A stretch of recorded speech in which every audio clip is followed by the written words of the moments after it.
Greetings and salutations. Welcome to Knife Chats with Tobias. So what we got here today is the Rough Ryder RR 2427 half hock in the Classic Cinnamon Bone Stag series with the carbon steel blades. That's right, ladies and gentlemen. Once again, I'm showing you a Rough Ryder that probably everyone else has already shown you. Like I've said many a times, I'm not here to try and sell you anything. I'm just here to talk about knives. And this one I picked up. This is the third one in the Classic Cinnamon Bone Stag carbon steel blades series that I picked up. Let's just call it the Cinnamon Bone Stag to make it a little easier to say. This is the third in the series that I have picked up. I really like the series. I like the way the bone looks in it and everything else. The other ones I picked up were the way too big, oversized Scout knife. I wish they would just come out with the regular Scout knife in this series. And then I picked up the single blade Barlow in this series, which is pretty cool too. I really like this one. Hope to see more of these in the future from Rough Ryder. I would also like to see this material and the Granddaddy or Big Daddy Barlow. We'll see if that happens or not. But right now we're talking about the half hock, and well, now I picked up the half hock because this is one of those really cool patterns that Rough Ryder brought back to life. Now originally the half hock, that's what Rough Ryder calls it, was known as the Loom Fixer. It was a knife that W.R. Case & Sons made a very long time ago. Now the Loom Fixer typically had two blades on it, similar to the earlier Rough Ryder half hocks. But what Rough Ryder has done is they've come out with a single bladed half hock. Now the blades that you would have on the regular Loom Fixer or the earlier Rough Ryder half hocks is the long spear blade or long pin blade, whatever you want to call it. And then the half hock blade, which is really nothing more than a ram's foot blade, which is a type of sheepfoot's blade. I went over this in other videos in the past. The cool one now, though, is they basically took and placed a just the ram's foot blade on this, and that makes it a really nice knife. I like that. It's a better feel in the hand without the secondary blade. I don't know, if you're into sheepfoot blades, you're really going to like this knife. Now they call it a hock, but it's not a hawkbill blade. It doesn't have that big recurve. It's straight across the bottom. It's a type of sheep's foot blade, a ram's foot blade. Ram's foot blade is a much easier blade to sharpen. This is the old Colt and Bone Stag, the original Colt Bone Stag. But if you look closely, you will see that the Bone Stag that was used by Colt and also by Marbles and earlier Rough Ryder knives is basically the same jigging that is used in the Cinnamon Bone Stag. This Bone Stag has been used by Rough Ryder for quite some time. So what you're looking at here is just the treatment that they've done. And I've talked about this before. It is basically the black Bone Stag that they also make. And I've seen that in the Marbles line as well as Rough Ryder at one time or another. And so they basically have the bone that has been dyed with black, and then what they do is they burn it. So that's why you get the brown in there too. And it's a really cool way of making it. Now, the Cinnamon Bone Stag has the black underlayment here, or black liners, I think they like to call it.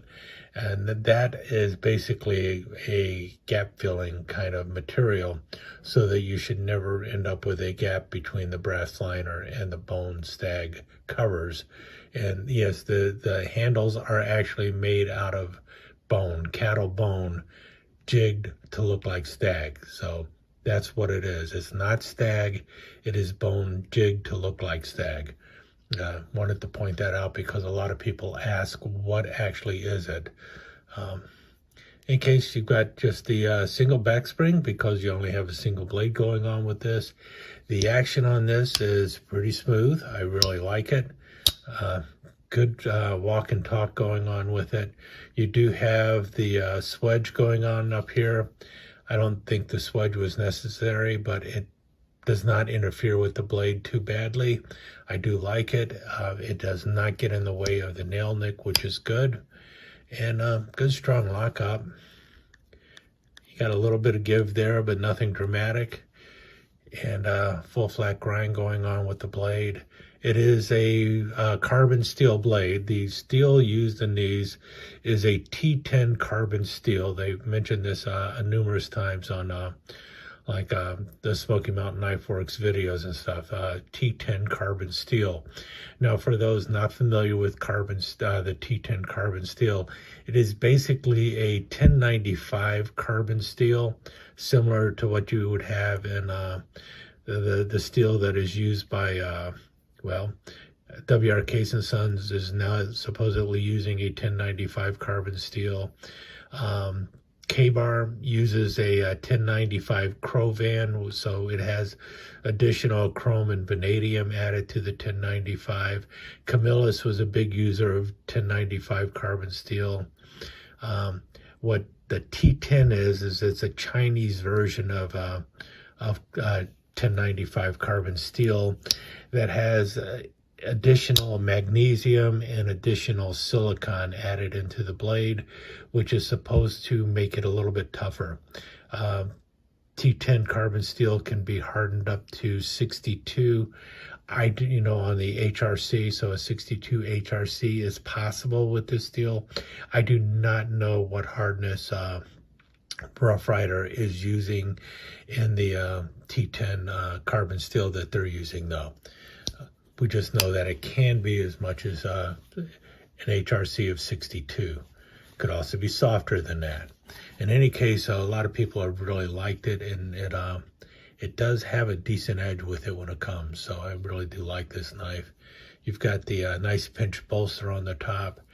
All in all, it's just a really nice knife. And will I be buying all of the Cinnamon Bone Stag in the carbon steel blades?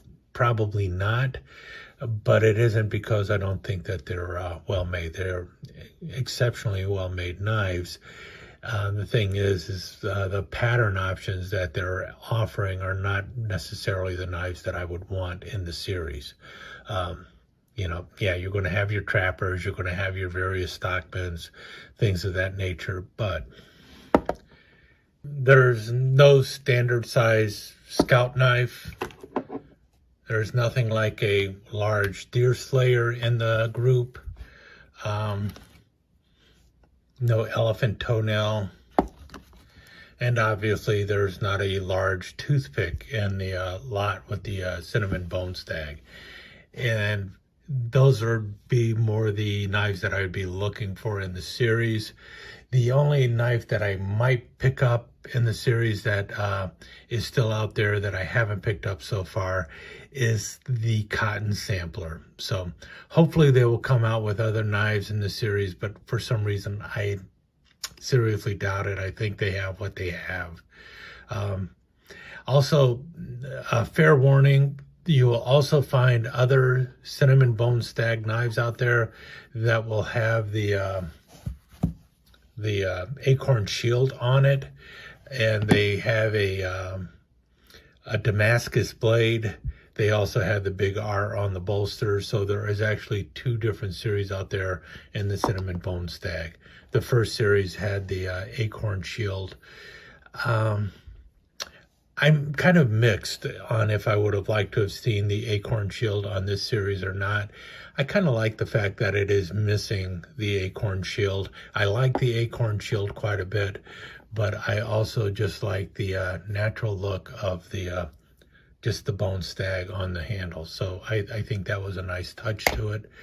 I definitely think it's an improvement, the regular T10 blade versus the Damascus blade. And obviously the lack of a big R on the bolster. was definitely going in the right direction. I would just like to see a couple different patterns in the series that aren't there. So I'll probably just pick up the cotton sampler in the series, but I will not have regrets if I do not get beyond that with this series. And it has nothing to do with the bone. I hope to see this bone, the cinnamon bone stag, show up again in a variety of patterns, but so far the pattern choices just are not up my alley. Great looking knives, but there you have it.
Let me take just a second to thank you once again for dropping by and spending a few minutes here at Knife Chats with the Pious.